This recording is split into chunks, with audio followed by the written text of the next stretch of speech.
Wednesday. That was the official day. And did we make it out for book distribution for Bruce yesterday?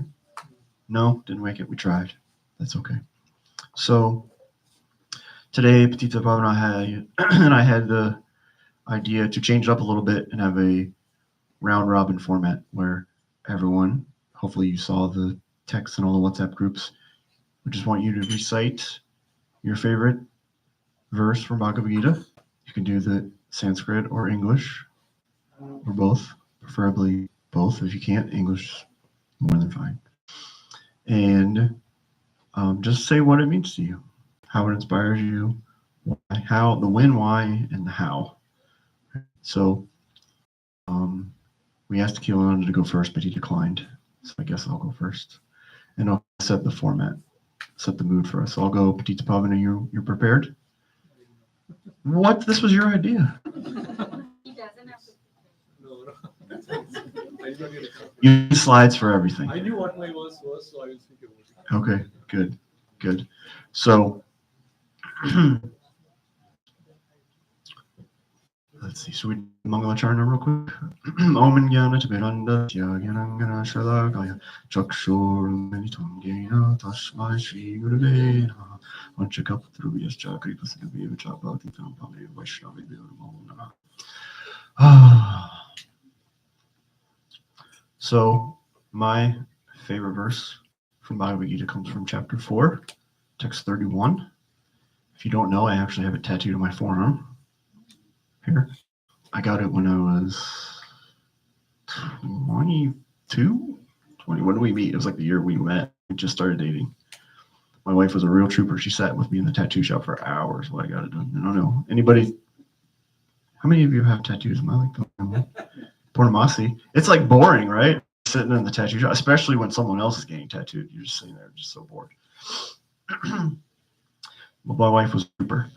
So the reason I got this verse, I was reading Bhagavad-gita all the way through for the first time, and it just hit me for two reasons. I'm not gonna lie. One, it's only 2 lines, so it's more of a what do they call it, a sutra than it is a sloka, and it's Nayam Lokastai Anasya Kutanaya Kurushatam. That is, O best of the Kuru dynasty, without sacrifice there is no happiness on this planet or in this life. What then of the next?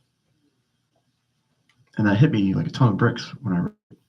And the purport, I was refreshing myself on the purport this morning because it's been quite a while since I read it.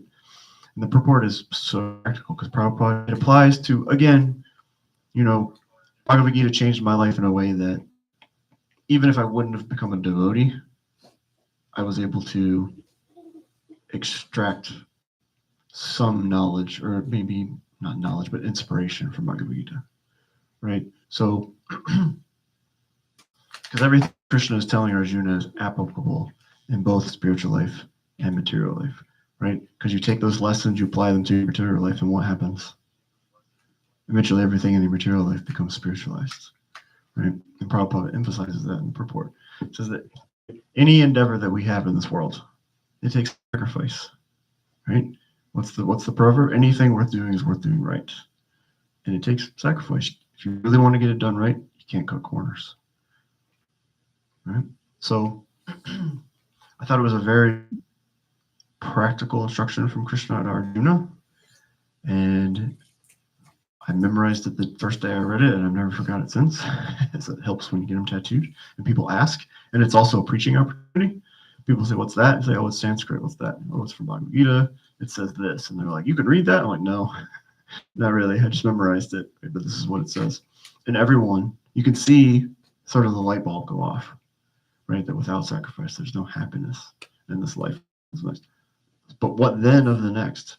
So if you don't sacrifice for the things that you want to make you happy in this life, well, what do you expect for your spiritual life? Right? So that's how that verse came about in my life. That's how it inspired me.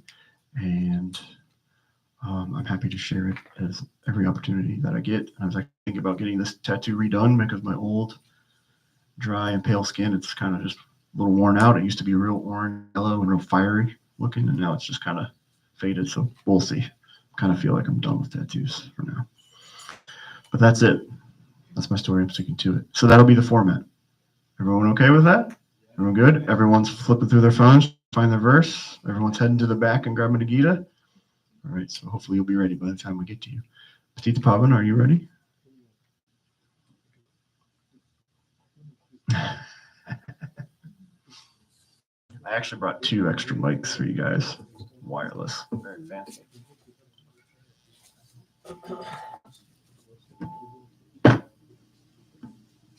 So again, the format is we're not expecting everyone to give class, right? We don't want to embarrass anybody, but what we want to do is encourage everyone to help us celebrate Bhagavad-gita, right? So just pretend that Bhagavad-gita is our best friend, because it is, and today is Bhagavad-gita's birthday. Right. Today we're celebrating. I said that already. Everyone knows. So, probably.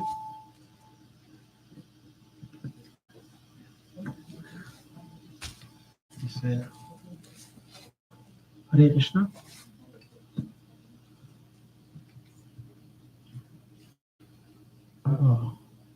Hare Krishna. In Bhagavad-gita, chapter 15, sloka 7th. Mame Mase Jiva Leko Jiva Sanatana Manasastingran Pragatistani Karshati. So, English, please. English, please. so we are part and parcel of Krishna. Mame Vamshe, we are part and parcel of Krishna. And we are suffering in this material world since immemorial. So this is very inspiring because until that reading the Bhagavad-gita, we don't know we are just living without any knowledge of reading this sloka. So we know that we are very enlightenment thing. We are a part and parcel of it. It's very enlightenment for me. Until that, we don't know whom I. So we are where we Uh, come from. so after that, knowing this, we are very so happy because we are part and parcel of Krishna. So we are very high position, but we are suffering in this material world. So we have to get out of this material world. We have to be do this bhajana kriya and do association of devotees, and we'll enter into spiritual world next life. Hare Krishna.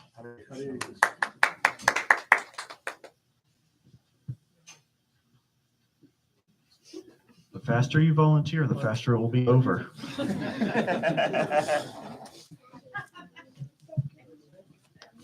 I mean for you, not for everyone else.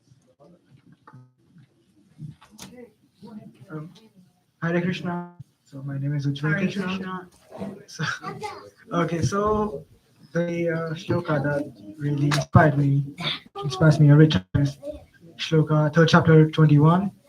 Yat yat acharati shreshthas taddat devataru jana sayat pramanam kurute lokastad anuvartate. Jai. So it roughly translates to whatever great people say, people follow. Whatever examples they set, the world follows. So right now we have multiple senior Vaishnavas here sitting among us. So whenever I see or talk to Shrimala Prabhu or His Grace Patipavana Balaram Das Prabhu, I just get so much inspired. And even my fellow friends right over here sitting, I fight with them, but they do set examples, right? Great people. So that is one shloka that inspired me right now. I believe Mother Vanya was going to go to. Would you can you manage the mics? Would you manage the mics for me, please? One more to the other one. What's it? Okay, Rory Mataji, I think you're next. okay. Go ahead. I'm going to recite 1866. Sarva dharmam parityajya mam ekam sarana vranja. Aham tvam sarva papebhyo mokshasashami ma suchaha. And translation, abandon all varieties of religion and just surrender unto me. I shall deliver you from all sinful reactions. Do not fear. Do not fear. So this was probably back in the one of the slokas that I memorized. My mind has been elsewhere, so my memory is gone on that Kali Yuga memory. But just again, that abandoning of all varieties of religions.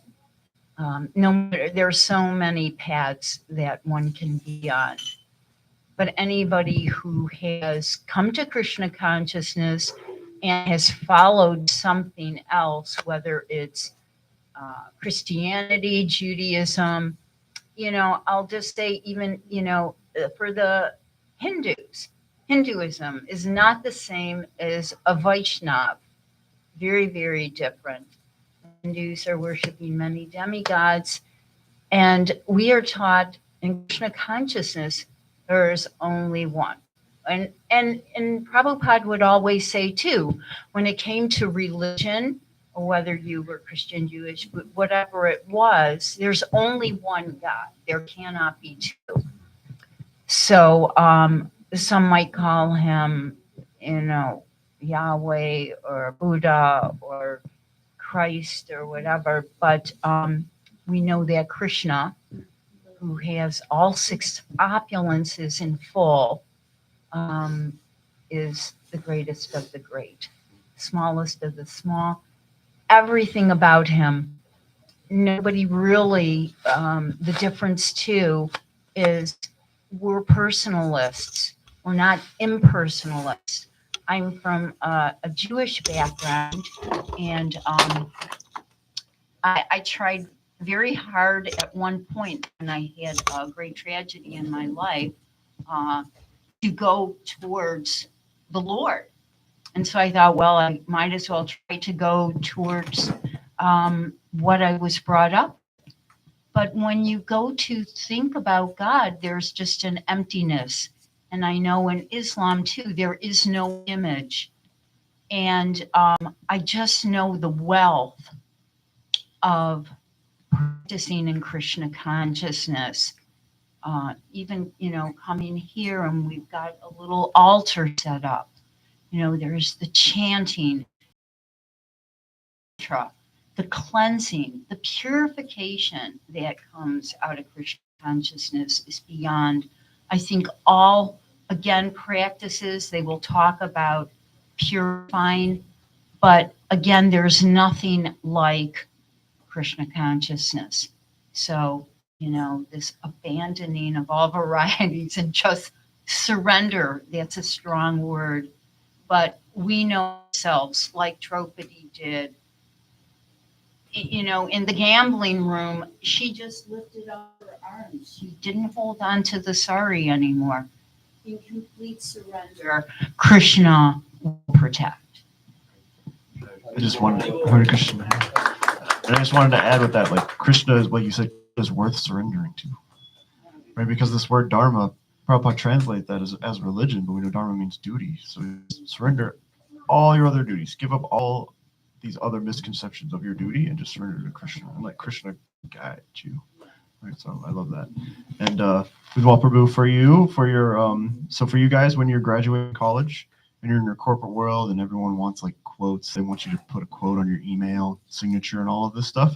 That one about it was a big hit at Guitar Center. I used to have sign off my emails with that verse, which is whatever act a great man performs, all will pursue. Whatever example he sets by exemplary acts, all the world will pursue.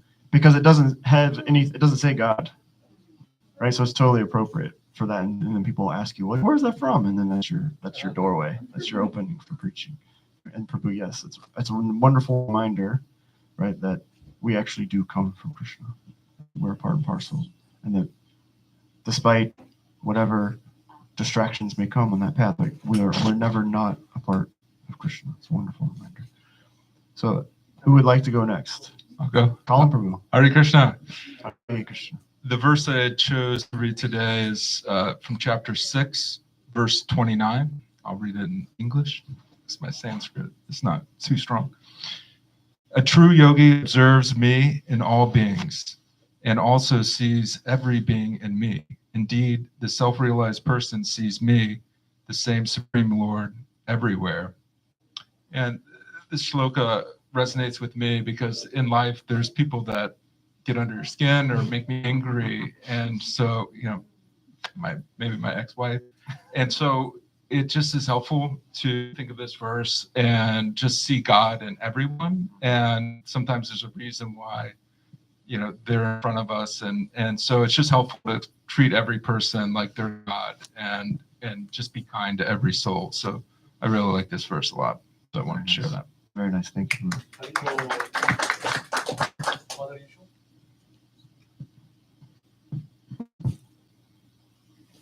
Hare Krishna. Hare. Jai Haribol.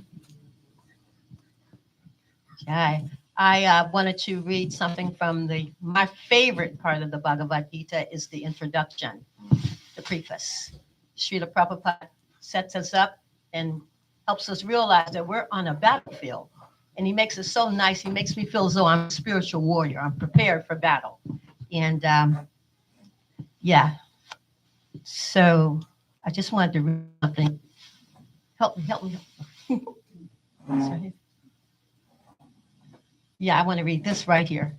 This says, Srila Prabhupada says, our Krishna conscious movement is teaching the whole world this central point. And because we are not polluting the theme of Bhagavad-gita as it is, anyone seriously interested in deriving benefit by studying the Bhagavad-gita must take help from the Krishna conscious movement for practical understanding of Bhagavad-gita under the direct guidance of the Lord.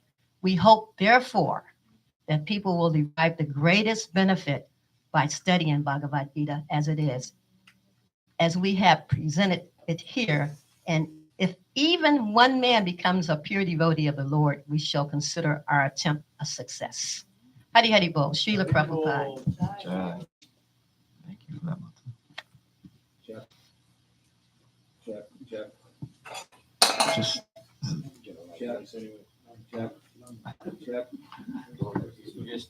just push the button and hold it down. You got to watch those buttons, Prabhu. Everyone likes to turn them off on accident. They're real sensitive. Check. There you go. I'd like to say how happy it is to be back home in Cleveland with all the Cleveland devotees in our home yatra. Purnamasi and I have traveled around the country and visited many temples and been to many programs, but the Cleveland Kirtan is second to none. And I just am so happy to hear you all singing. And I've heard a lot of Kirtans, but nobody's got anything on Cleveland, let me tell you. Okay, I just wanted you to know that. So it's hard to pick a favorite one, but this is the theme that I always seem to refer to. It's chapter 9, text 34. Engage your mind always in thinking of me. Become my devotee. Offer obeisances to me and worship me. Being completely absorbed in me, surely you will come to me. I think it's just a simple way of Prabhupada telling us how to get to Krishna. I mean, it's not that hard. Think of him. And engage. It's when the first word is engage your mind. Engage your mind in Krishna. And in that purport, it explains about how many naysayers there are and how many demonic influences you're going to have to try to get you to forget about Krishna and draw you away. And there's one sentence in the purport. The devotee in the beginning may sometimes fall from the standard, but still he should be considered superior to all other philosophies and yogis. So even if we make a mistake and we fall down a little bit, Krishna's always there. If we engage ourselves in his service, he'll be there for us. And the last sentence there is, the pure devotee has no actual chance to fall down because the Supreme Godhead personally takes care of his pure devotees. Therefore, the intelligent person should take directly to the process of Krishna consciousness and happily live in the material world. So we can still live happily in this material world, but let's just engage our minds in Krishna. Thank you.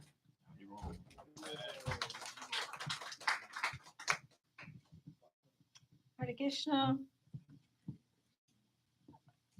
This is 11:53.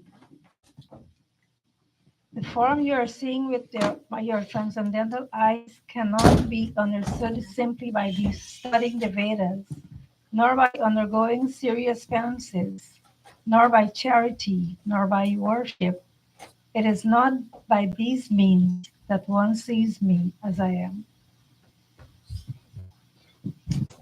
So what I understand there is Krishna is saying that there's only one way you can see him. He's talking about seeing him.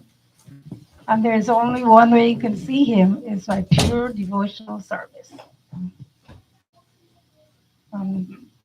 That's the only way. And even though you go to the temple, he says here, nor is he who understood by person who officially go to the temple to worship. They make their visit, but they cannot understand Krishna as he is. Krishna can be understood only through the path of devotional service, as explained by Krishna himself in the next verse.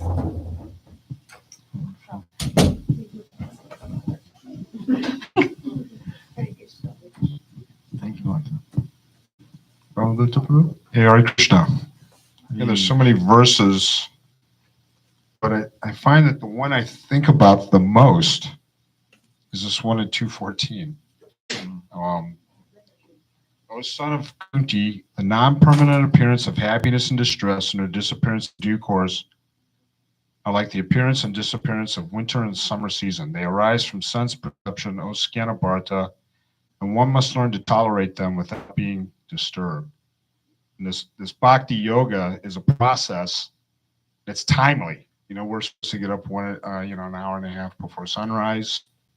And, you know, we're born in this world thinking sense gratification is our prime necessity, but it's not sense gratification to get up an hour and a half before sunrise.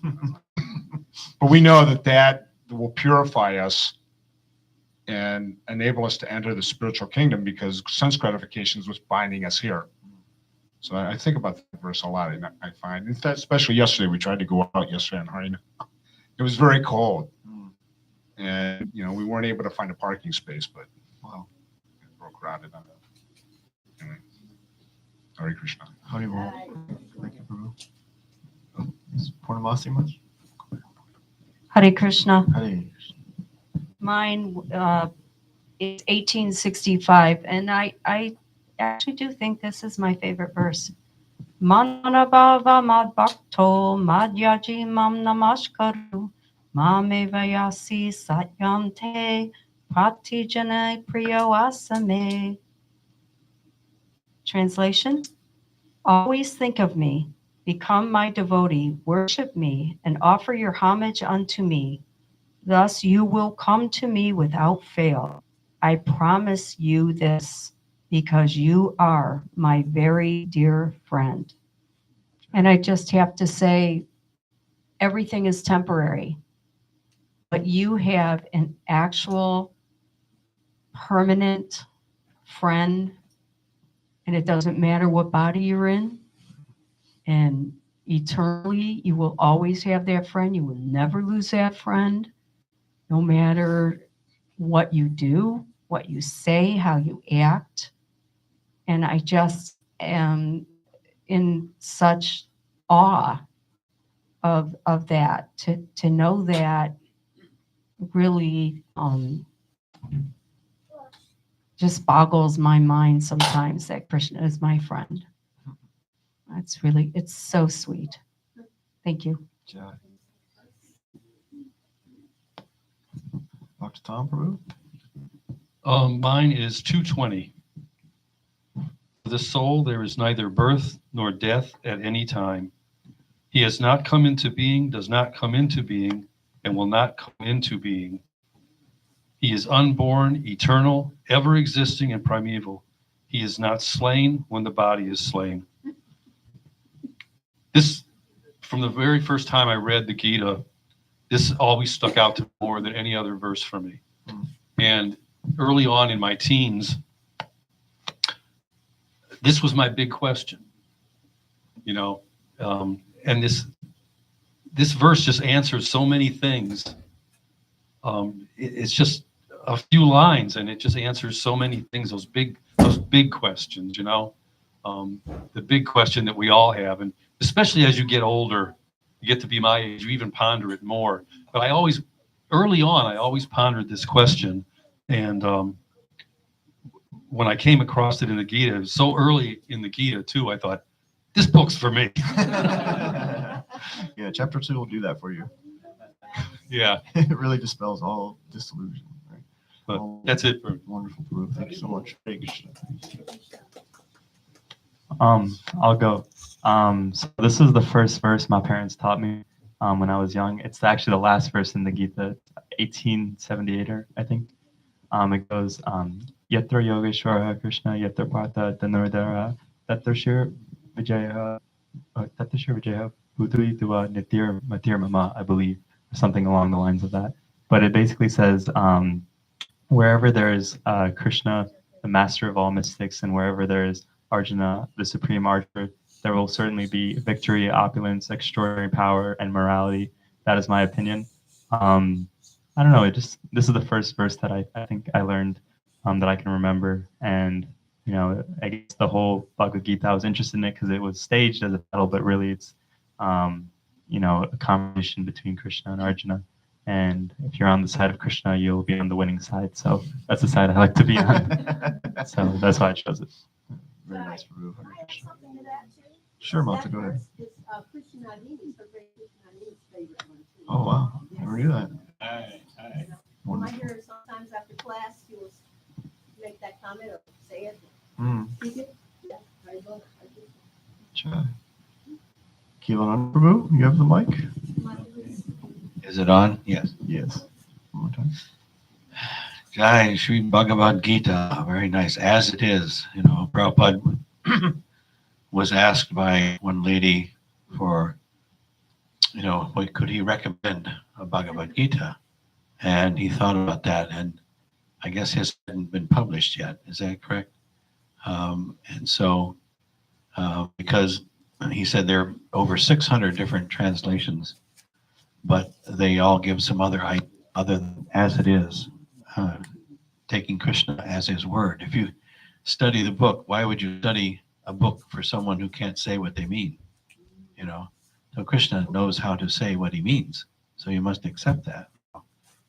So for me, it was a very powerful time in my life when I was searching for the truth, and had gone to different avenues and didn't find it there. So this verse here in chapter 4:34, we all know this one here. Tadvidhi paripra. You can all say it together. Tadvidhi paripatena parishna sneva sevaya upadekshanti te jnanam jnaninas tattvadarshanaha. Just try to learn of the truth by approaching a spiritual master. Inquire from him submissively and render service unto him. The self-realized soul can impart knowledge unto you because he has seen the truth. So even a moment's association, I just heard that story again, how I'm on a flight, Srila Prabhupada was in an airplane with his disciples, 2 or 3 others with him, and they were having some puffed rice snacks. And when stewardess came by and just leaned over and took a little handful and popped it in her mouth, said, "Oh, this is really good." So years and years later, some devotee was, I think it was down in the Amazon in South America. Was it South America? And he went way back in the, you know, Netherlands, whatever.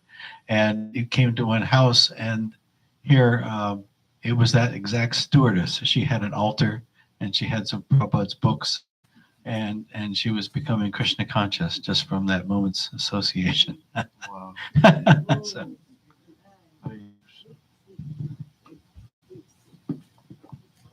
Leave us far enough about.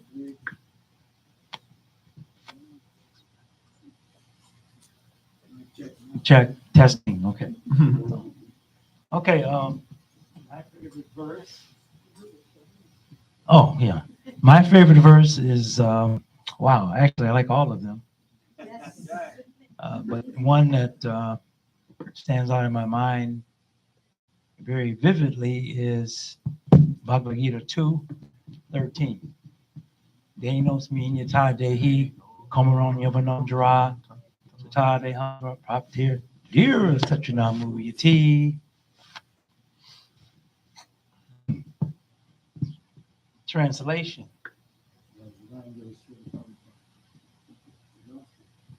Hare Krishna. There we go.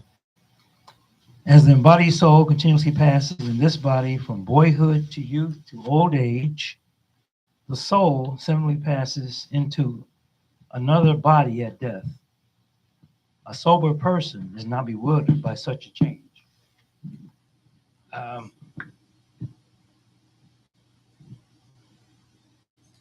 This verse was very instrumental in my spiritual life because coming from a Christian background,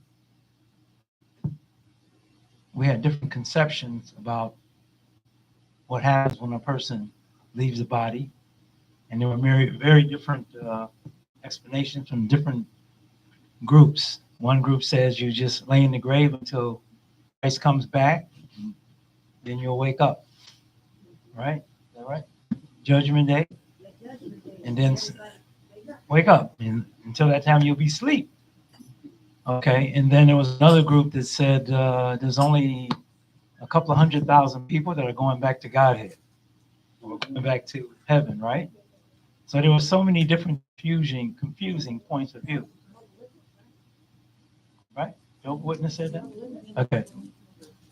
So coming from that background to actually get a precise scientific explanation about transmigration of the soul was very enlightening.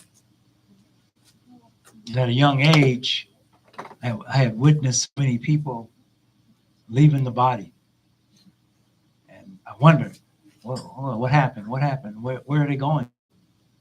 And this verse explained it all. So I'm very much partial to this verse. And Prabhupada mentioned that actually it takes 6 months to completely understand one verse. He said that. But for some of us who are slow, it may take many years, like myself.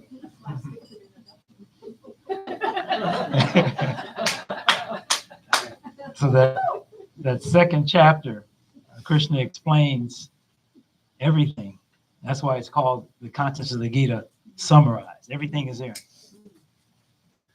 And if we could just visualize the battlefield of Kurukshetra, it was a family fight. Like sometimes we might have fights in families, disputes or whatever. You might get in a wrestling match and then it was over. But this fight was serious. People were going to die. And just imagine having your grandfather on one side, your uncles and friends opposed to kill you. Arjuna, being a very kind-hearted person, because Vaishnava is naturally kind-hearted, he didn't want to fight. He dropped his bow, right? He dropped it, and he actually began crying. Just picture that. And that's how this Bhagavad-gita came about. It's so wonderful. You can read it 100 times, and each time you get something else out of it. So, very nice. Hare Krishna.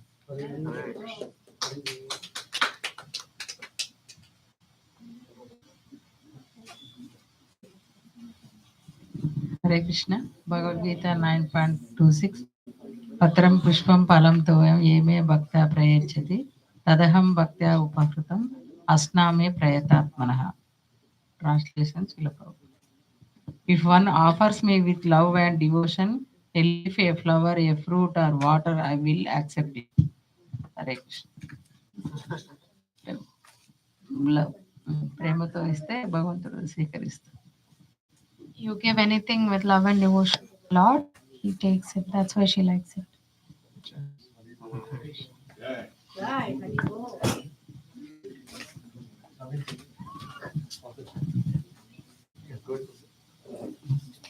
Hare Krishna. So I picked up the verse 9.2. Raja Vidyam Raja Guhyam Pavitramidam Uttamam Pratyakshavangamam Dharmaya Susukam Kartam Avyaya. Translation: this knowledge is the king of education, the most secret of all secrets. It is the purest knowledge, and because it gives direct perception of the self by realization, it is the perfection of religion. It is everlasting, and it is joyfully performed. Uh, the reason I picked up this verse is because, like, when I was reading it for the first time, the point that struck me was throughout the Bhagavad-gita, Krishna has addressed Arjuna with many of his qualifications, and most importantly being the sinless one. So what struck me was that by means of qualification, we don't stand a chance. It's only because of Prabhupada's compassion and hard work we got access to this knowledge, and it intensified love and respect for Prabhupada. So that's why it became important. Thank you.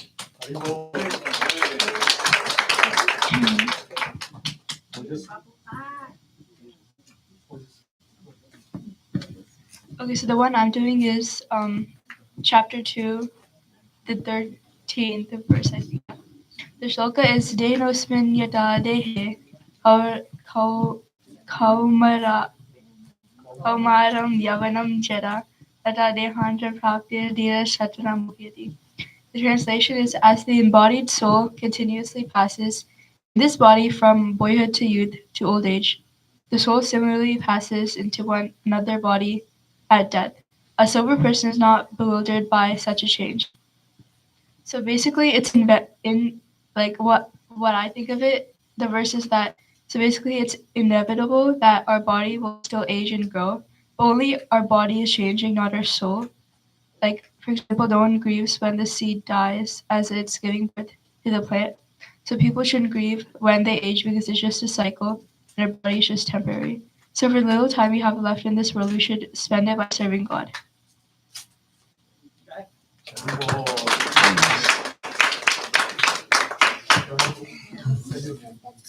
Hare Krishna.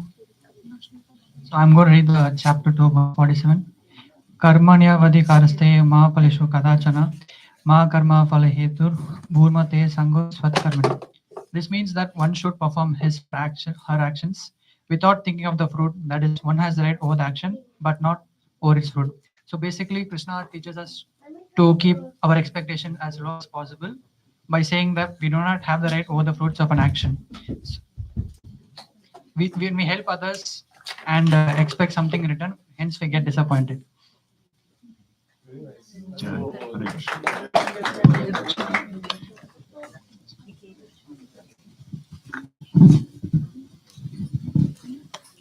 what if we had 2 or 3 and all of them were Yes, yes, yes, yes, yes, yes, yes, yes. The reason you like is different. Yours is just what? Hare Krishna, I like 2 shlokas. Hare Krishna, everyone. I like 2 shlokas. One is from 9.34 and 18.65. Both are starting from Manmana Bhava Madbhakto. Krishna is repeating, like he's telling 2 times in the 2 shlokas. Those are very important. So whatever we are doing, just do for Krishna with love. So that's what he promised. You will come to me. So that's the easy process. So I like those 2 shlokas. Adding to that one, so how we can go to Krishna? So Prabhu, like Aklananda Prabhu told that shloka, Tadviddi Pranipatena, accepting spiritual master. Through him only we can go back to Krishna.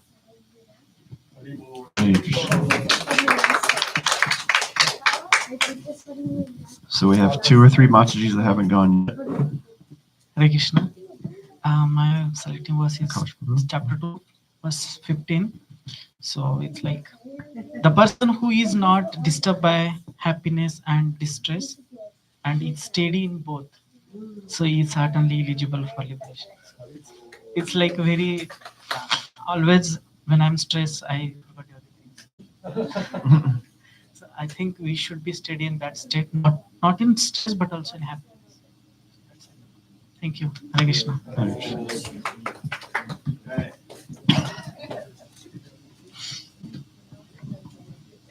So mine was actually the same as Vani's. So I was trying to see if I could think of something different, but as soon as you said that, I thought, oh, that was mine. But I'm glad we're thinking in the same way. So yeah. So it's a nice verse for me because just to refresh your memory, it's 1866 where Krishna says, "Just surrender unto me." And sometimes there's some nostalgia, especially around Christmas time. You just want to go to your Catholic church and do those kinds of things and participate in all of that. Or it can be hard to be different, sometimes. And you drive by and you think it'd be so much easier if I just went to that Catholic church and the school is there, the building is there, and I don't have to do any work and I can just show up and go home. But, but in the long run, it reminds me, like Krishna is saying, like, just forget about it. This is where you belong.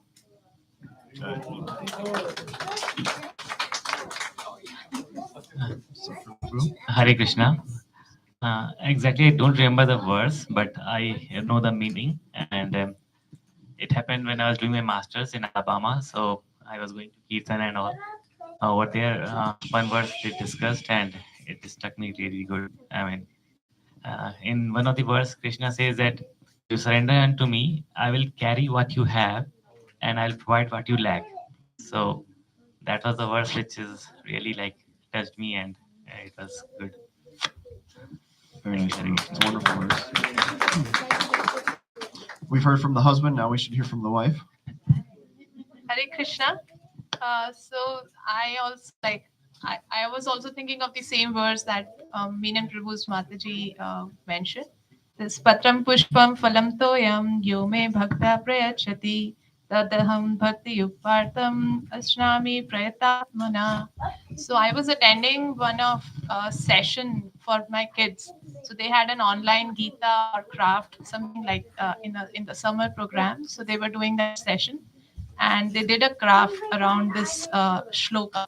So that this shloka just stayed with me because one, it was discussed in a very detail for that 1 hour time, and then it also suggests that we have to be like only by our own ourselves. We don't have to think of I should do these things. Then only I can be surrender to God or make Him happy or make Him feel special, or I should feel special because I did something.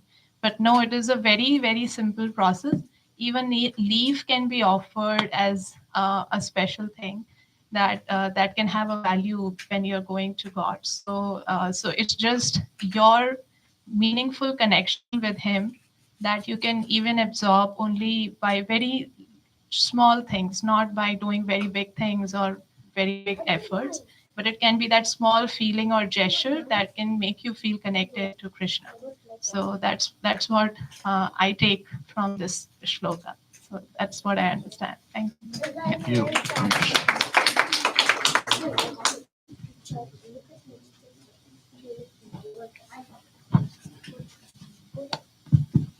Hare Krishna, everyone. It's been a very, I think, maybe 1 or 2 years into Krishna consciousness, but not completely there. But my first resonance was what my cousin has told me about Pushpam Toyam, that one. And then when I entered the center for the first time, Manmarva, whatever Varuni Mataji has said, that has resonated very well with me. But of all the things before I entered into this, it was always surrender is what I always used to hear. Surrender, you can see everything, and always offer whatever you're doing to Krishna and then do it. You will see the difference rather than thinking I'm the person who's doing. You just think that he's the doer, I'm just the instrument in his order. That will, and I always have seen when I think I'm it with the ego in my mind, I see that it would take 4 or 5 hours to do the work. But when I surrender and say, Krishna, you are doing this for me, and I see that work done in an hour within whenever I work, so I always feel that surrender will always give you the fruit, and you're always there in his presence, and you'll see his presence when you're doing that, when you surrender. Thank you. Thank you so much.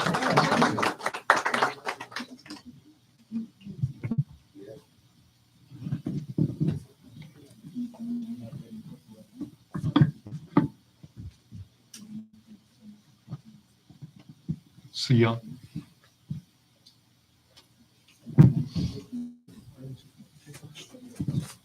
Hare Krishna. I am reading chapter 18, verse 68. For one who explains the supreme secret to devotees, pure devotional service is guaranteed, and at the end he will come back to me. This means whoever preaches to Krishna preaches Krishna's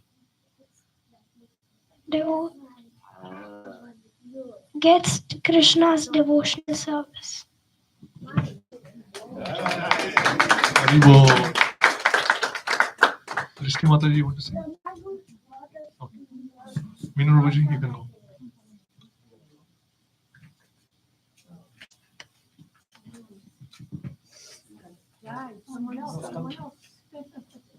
Oh, there's a couple people that haven't gone yet. I haven't forgot about them. Keeping tabs on all y'all.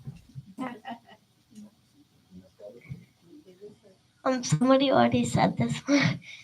Patan Pushpam Phalam Toyam Yome Bhakti Prachini Tanam Bhakti Abrahatam Islami Vaitakan. And if you offer me a leaf, a flower, fruit, or some water, I'll accept it. Because even if you offer a fruit, or a water, he'll accept it. And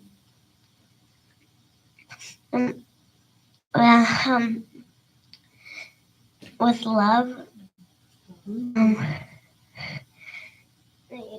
he'll accept it if you offer it with love.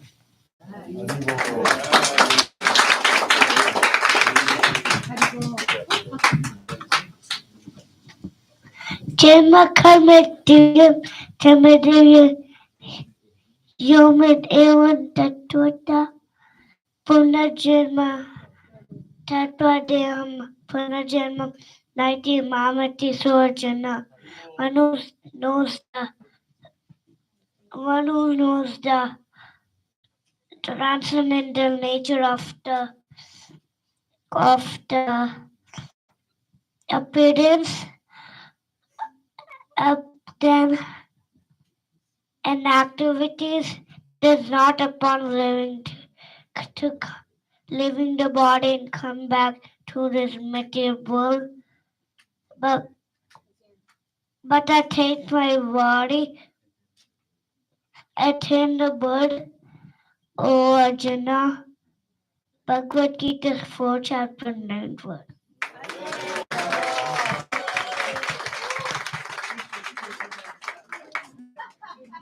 Now you'd think that your 4-year-old son regarding a verse would get you out of speaking, but it doesn't. Well, But that was very nice. Was that what he was working for his bumblebee? Yes. So for Janmashtami, we all tried to bribe Nanda to recite a verse at our Janmashtami celebration, and we got him this little bumblebee transformer, and that was his motivation for the whole thing. And then he chickened out. I don't think, did he ever get it? I don't remember seeing it at the house. This is the first time. So now you get Bumblebee when you get home, Bajai. Yeah, we got, I think, did you get it for him, or we gave you one of Neela's? We took it from you, but we never gave it to him. Yeah, you got some Neela Maha there. Moving on. Okay, I was going to say that verse, and he was supposed to recite instead of me.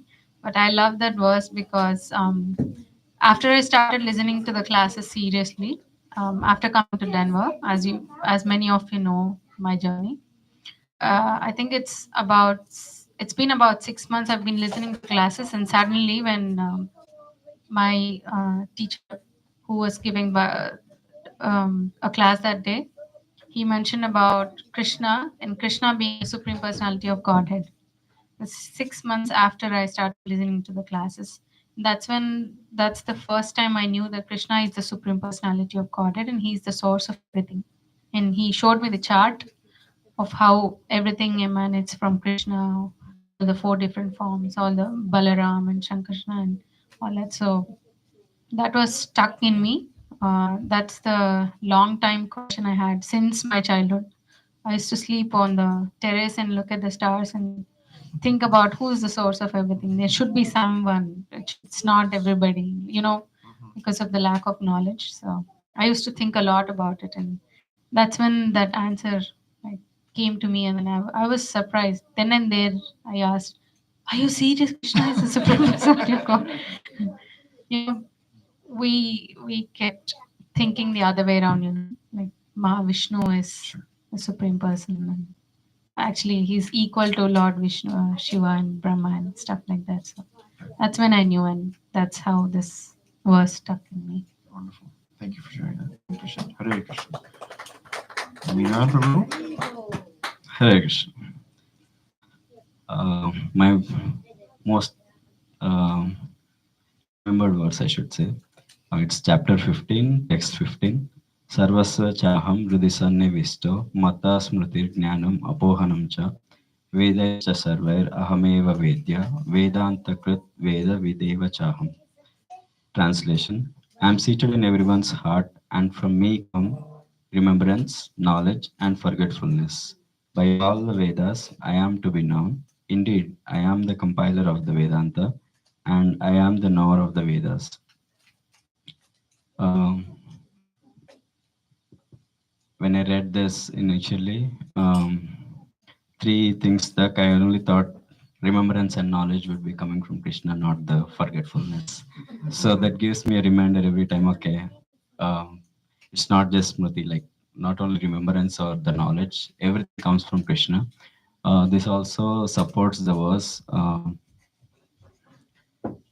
like how Krishna is the Sarva Karana Karna. He is the all the causes, all the reasons that you can think of.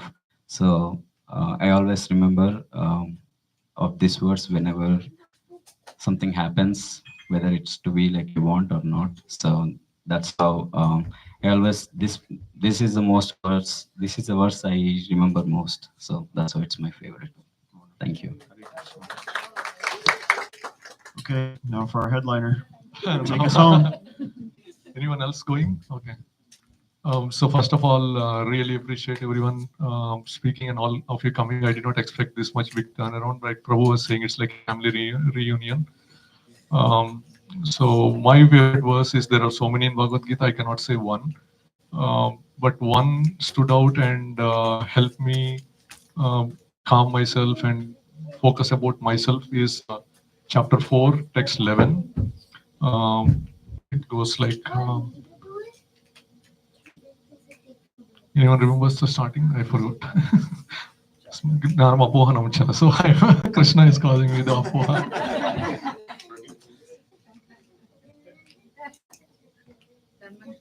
ये यतामां प्रपद्यन्ते तां तथैव भजाम्यहम् अनुवर्तमान वर्तन्ते मनुष्य Partha सर्वसः. Means like everybody is in Krishna's path only. Some, like I briefly touched it in the last week, some may be running towards him, some may be walking, some may be crawling, some may have been tired and stood for a while, some might be taking a detour, and some might be confused. But essentially, everyone is serving Krishna only, his different energies. The devotees are there, the pure devotees, they are serving Krishna directly and getting the reciprocation directly. If it is some impersonalist, they don't want to associate with any form, because in the material world, everything that has a form is temporary and is going to end. With that conviction, they think that God is formless. So they want to associate with the impersonal Brahmajyoti of the Supreme Lord. And if we look at the karmis or the fruity workers, they want to use Krishna as like the order supplier, like where they ask Krishna and Krishna will give them whatever they ask. And the gross atheists or the demonic people, they are associating with the Maya of Krishna, which is taking the things that it provides and exploiting the nature. But essentially, what we can understand from here is when we come to Krishna consciousness and we see that our lives is transforming, we still have attachments with our family members, and we see that why they are not taking the Krishna consciousness as I am taking, right? Then it feels like very sad or sometimes frustration. But if you look at this verse, don't worry about it. First, focus on yourself. Everybody is on the path. Sooner or later, they will also realize they will come. Krishna is going to take care. So first, we have to focus on our own purity, and that's for me that helps less agitation. And in the purport, Prabhupada says, akama sarvakamava mokshakama udaridihi tivrena bhakti yogena. What is the last line? Yeah, so that one. So whether you have all desires or you have no desires or you have desire for pure devotional service, just approach Krishna and he will fulfill. So at least what I feel is like when we are going for preaching, somebody might reject us, somebody might agree us, but we just know that everybody is serving Krishna or they're in the different path. Sooner or later they will come. Our only duty is just plant the seed. And if it is our family, we just tell this verse that, okay, whatever you want, if it is a material desire, that's fine. Just bring Krishna into your life. And the moment we bring Krishna, sooner or later, Krishna will transform them. So if they have material desires, as long as they are not breaking the 4 regulative principles, give them. But tell them, do something for Krishna in return. And that way, sooner or later, Krishna will take care. That's my realization. Thank you so much. Hare Krishna. All right, dear devotees, that concludes our Gita Jayanti celebration. I really appreciate everyone's attention and participation. And we look forward to seeing you all at Satyam and Samriddhi Prabhu's on Friday the 20th. And then after that, if you can't make it, we'll see you in 2025. All right, Hare